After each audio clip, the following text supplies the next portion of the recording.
Previously on Onboard Lifestyle, the weather in Sandblast was perfect. Until it wasn't. It rained for 3 days straight. At the first break, Chef Linh boosted the crew's spirits by making Vietnamese pho from scratch. Oh, that's good. With plenty to share, we invited over a few lucky friends. The food was definitely the highlight, because the insects were not. The mosquitoes and no-see-ums were making this no fun quick. Let's continue our story as Basik is forced to distance ourselves from the nearby island.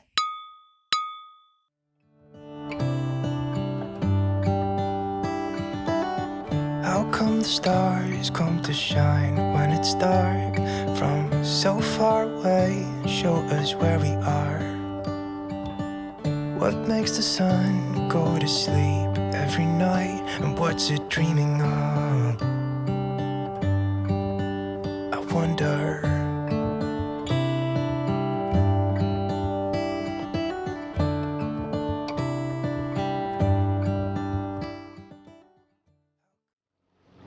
We're out of here. Goodbye, no-see-ums. Goodbye, beautiful view.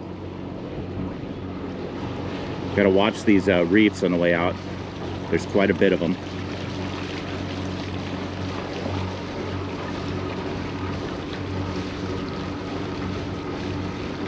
We're gonna follow Reach here. They're a Dolphin 46 that's been extended to a 50. It's a pretty cool boat. Okay. I'm looking at a reef right here. Sun's not quite out, but we're in plenty of depth here. We're gonna follow them through some uncharted waters that they've been through many times. So it's be kind of fun.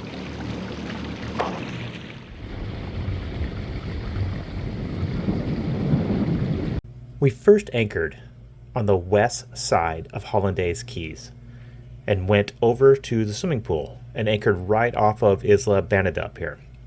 The insects were too bad, so our thought is to get into the Los Bajos Lagoon.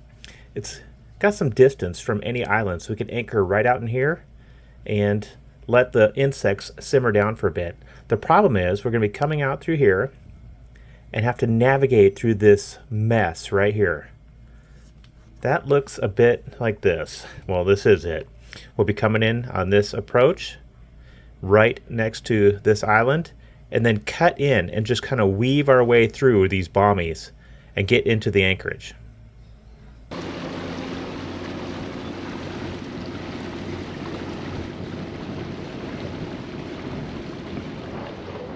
This is so nerve-wracking. Emma and I are at the front of Basik looking for bommies. We are right now currently in 7 feet of water. We're just trying to get to the central anchorage just to get away from the no-see-ums and the mosquitoes, and it's just basically this anchorage is just surrounded by coral reefs.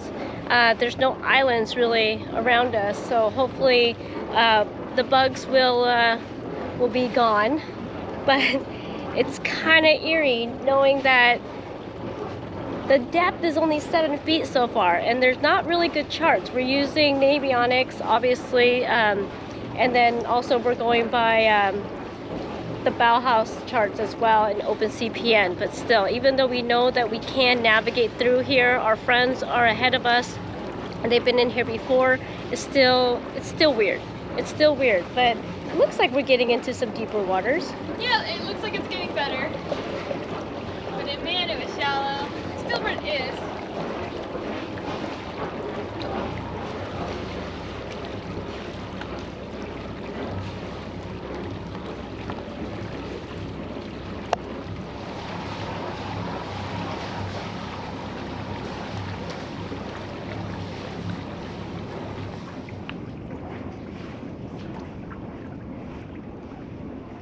There's one right there.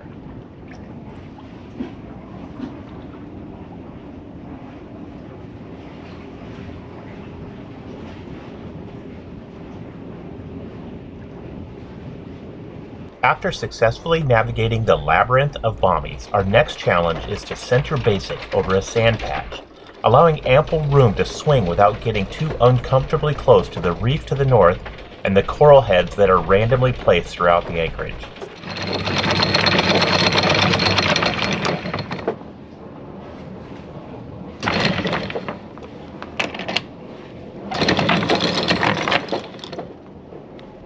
With the recent unsettled weather, and knowing that the winds may shift multiple times each day, this process took a few attempts.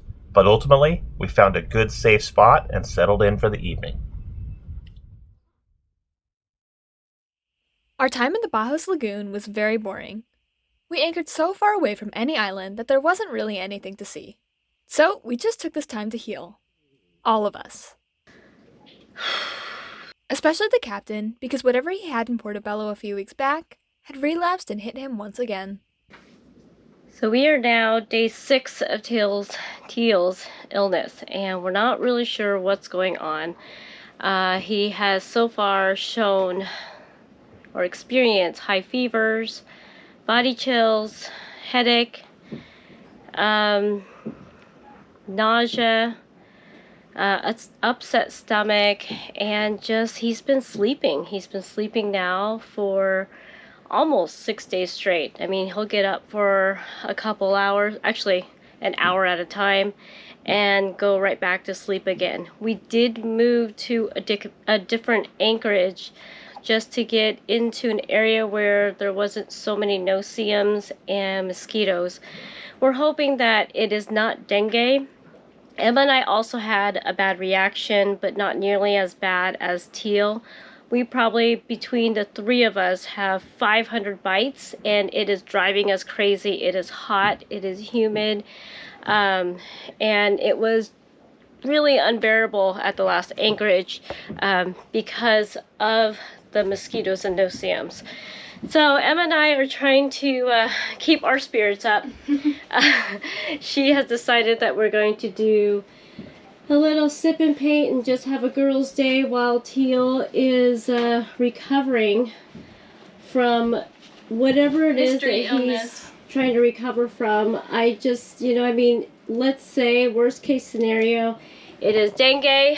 There really isn't anything that we could do, believe it or not, except for keeping him and his temperature down and stay hydrated and get plenty of rest. This is something that we knew that could happen. Yeah, there were a lot of reported cases lately. Yeah, there's been a lot of cases, and we thought we were doing really good with the bug coils and wearing Bug spray. Everything. I mean, we were putting the screens in. We're doing everything we possibly could, aside from not being out here. But it is it's pretty bad. It's been raining a lot. Today is like the first day out of 4 days. It hasn't rained yet. So this is, I guess this is what rainy season looks like in Panama. So it hasn't been as fun as we had hoped. We're trying to make the best of the situation, but it's pretty bleak right now.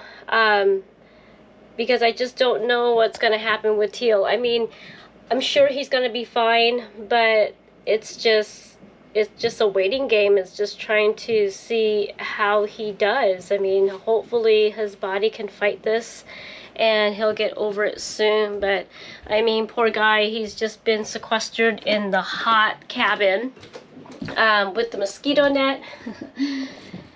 As you can see, we're trying to keep him cool, and he put up this little contraption to keep mosquitoes and no-see-ums out. But how are you feeling? Just tired. Just like I could just sleep forever. I mean, I could wake up and get up for a few minutes, but 10 minutes later I just want to fall asleep. I think it's my body just saying I need to just rest. It is. I just feel bad for you because it's I mean, boring. this sucks. I know, I'm sorry. It's just rain, mosquitoes, and no-see-ums so far. What a great experience. I know. But I'm not on my deathbed. I just feel run down. Feel like well, at least you're not throwing up as like much you did anymore. the last 2 days, and so that's good. But now your throat it's a little hurts. It's a little hoarse right now. But I'll survive. Just you guys hang in there, try to entertain yourselves, and I'll get better. Poor guy.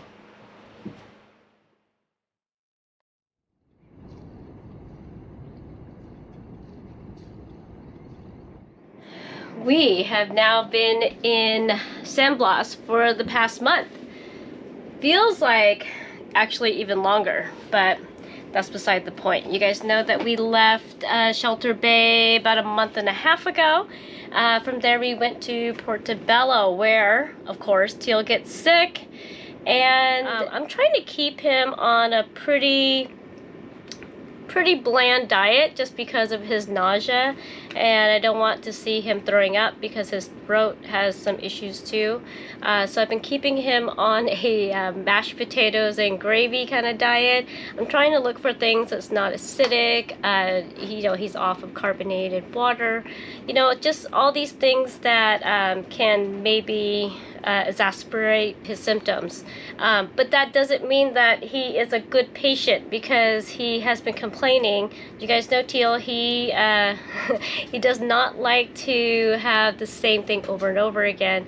And I like to spoil him and kind of give him what he wants and try to keep things pretty varied in his menu. But right now I'm just kind of been sticking with it.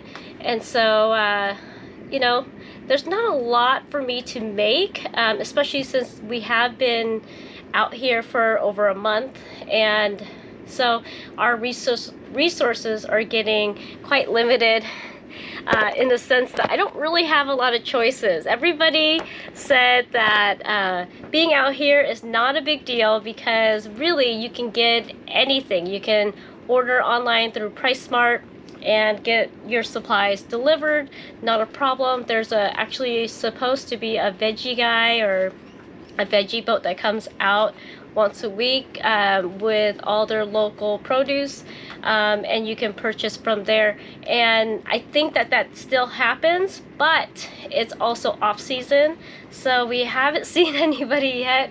We're down to the last of our fresh produce, and now we're down to kind of like pastas and all of our dry goods. There is still the Pongas or the Guna tribe dugout boats that do stop by around here. Ciao! Ciao. Ciao.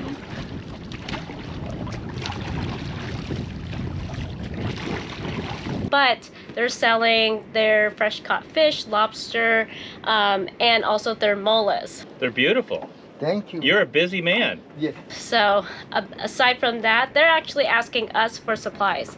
So we're getting pretty limited in what we can make. But today I decided, since it has been so hot and so humid every single day, there has been rain. It doesn't matter. It's just either in the evening, a couple times during the day. It's just there's rain, so we just have to contend with that, which means that we have to close all of our hatches up, our port lights, and that means it's really humid inside. So any chance we can get a little reprieve is great. So I have enough ingredients to make a little treat for the crew that we can all enjoy, and I'm going to share that recipe with you. It only takes 5 ingredients, and it's all things that it's not specialty items at all, but it's all, most of the stuff is shelf stable, and also of course a couple of key items that will keep for a long time in your fridge. So that's what I'm going to share with you today.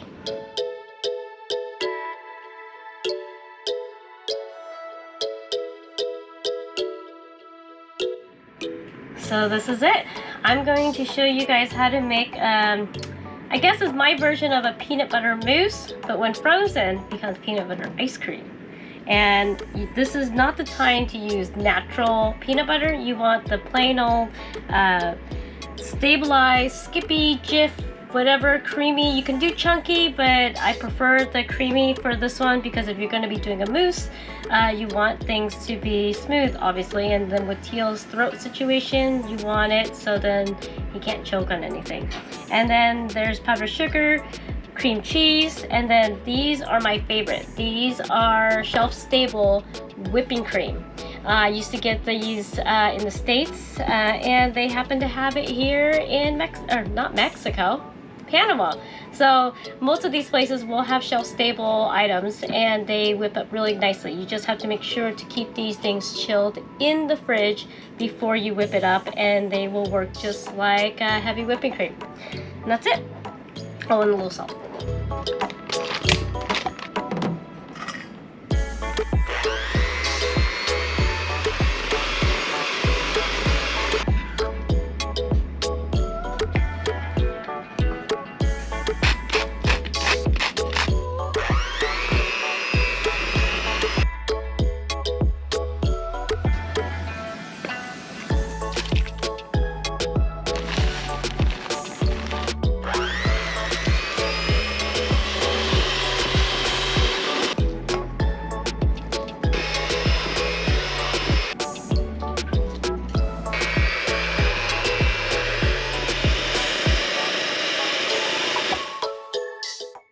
And that is it. Less than 5 minutes later, you have this nice creamy dessert. Now this can just go into smaller ramekins and put it in the freezer, or you can have it as a, I guess it's like a faux ice cream, peanut butter ice cream. I've done it where I will layer it with Oreos, peanut butter cups, more peanut butter, creamy peanut butter, you name it. You can do whatever variation you want. It's just it's a no-fail kind of dessert. It's easy, not very many ingredients, and it's just kind of decadent. Don't eat too much of that.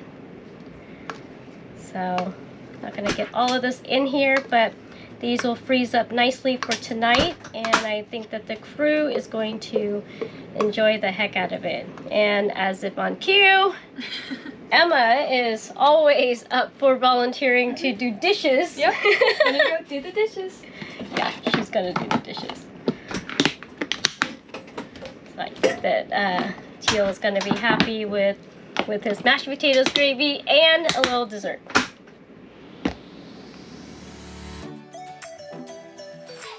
Thanks for watching this week's episode of Onboard Lifestyle. A special thanks goes out to our amazing patrons, whose generous support drives the production of our videos. Join our crew if you can.